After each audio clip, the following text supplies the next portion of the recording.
Hello बच्चों, smile for all में आप सभी का स्वागत है।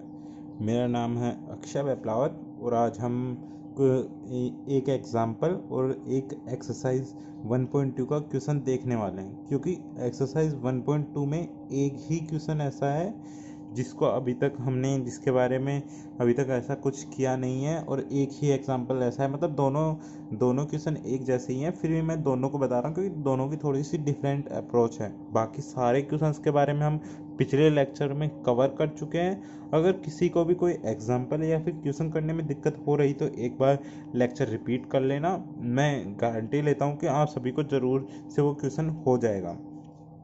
तो अपन को फाइंड करना है दोनों नंबर 1.4 एंड 1.5 के बीच में रैशनल नंबर। तो ये तो मैंने आपको नहीं बताया था। तो एक बार हम देख लेते हैं कि इसमें किस तरीके की अप्रोच करते हैं।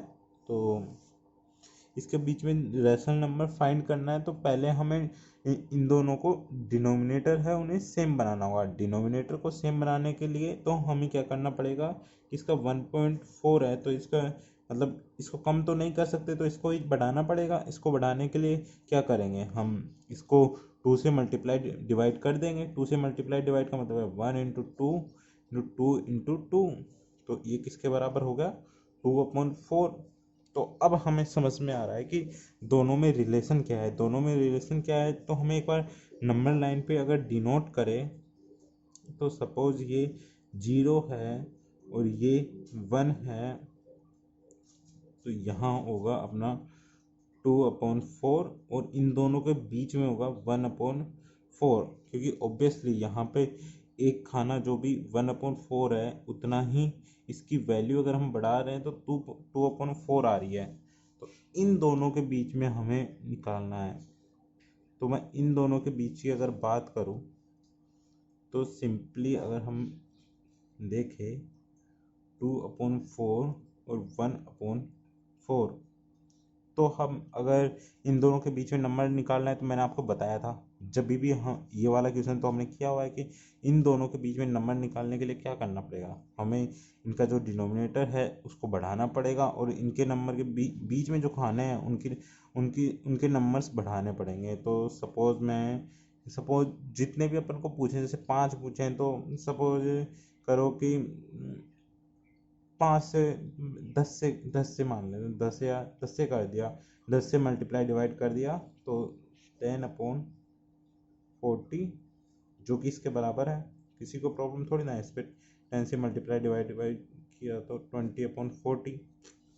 तो इससे एक खाना बढ़ा क्या होगा, 11/40। इन दोनों के बीच में है ना। इससे अगर एक और खाना बढ़ा दे इतना ही सेम, 12/40। अब तो अपन जितना मतलब जब तक 20 नहीं आ जाता तब तक नंबर लिख सकते हैं ना। तो 9 नंबर निकाल 10/40 है, तो 9 नंबर इनके बीच में निकाल सकते हैं। तो समझ में आ गया होगा कि अगर हमें 9 नंबर तक पूछे हो कि इन दोनों के बीच में 9 मतलब 9 नंबर्स बताइए, रैशनल नंबर्स 1/4 और 1/2 के बीच में 9 रैशनल नंबर्स बताइए, तब तक निकाल सकते हैं। अगर सपोज हमें भाई 20 पूछ ले, तो सपोज 20 से मल्टीप्लाई डिवाइड कर देंगे, तो 20 से बाद में और ज़्यादा अपने पास खाने आ जाएंगे। उसके जो न्यूमरेटर की वैल्यू है उसे बढ़ाते जाएंगे जब तक कि इसके इक्वल से कम ना हो रहे, तब तक हम उसमें से रैशनल नंबर्स निकाल सकते हैं। तो आई थिंक आप सभी को पता चल गया होगा कि भाई इन दोनों के बीच में रैशनल नंबर्स कैसे निकालने हैं। तो ऐसा ही एक क्वेश्चन हमारा इससे थोड़ा सा एडवांस वर्जन है कि 3/5 और 3/4 के बीच में रैशनल नंबर निकालना है। तो वही सेम अप्रोच फॉलो करनी है कि पहले दोनों का डिनोमिनेटर सेम करना है। तो क्या करना पड़ेगा, इसको इस वाले डिनोमिनेटर से मल्टीप्लाई डिवाइड करना पड़ेगा, इसको इस वाले से करना पड़ेगा। तो सिंपली कर देते हैं, ×4 5/4। फर्क थोड़ी ना पड़ा, दोनों के वैल्यू पे कोई फर्क नहीं पड़ा। तो ×5/4 × 5, तो ये कितना हो गया 20, और ऊपर कितना हो गया 12, ऊपर कितना हो गया 15, नीचे 20। अब कोई फिक्र थोड़ी ना है, मतलब सेम इसके जैसा ही हो गया। बस यहाँ पे ये 12 दे रखा है, यहाँ पे 10 था, यहाँ पे 20 दे रखा है, यहाँ पे 15 दे रखा है। तो अपन को सपोज इसके बीच में निकालना है, तो एक तो अपन डायरेक्टली लिख सकते हैं भाई 30/20 और 40/20। ये दो नंबर तो अपने को डायरेक्ट इससे ही मिल गए। फिर भी अगर सपोज इसको और ज़्यादा नंबर्स पूछे हो तो सपोज कि मैं 10 से कर लो, 10 से भी ज़्यादा हो जाएगा, फिर 2 से कर लो मल्टीप्लाई डिवाइड, तो 34/40, 30/40।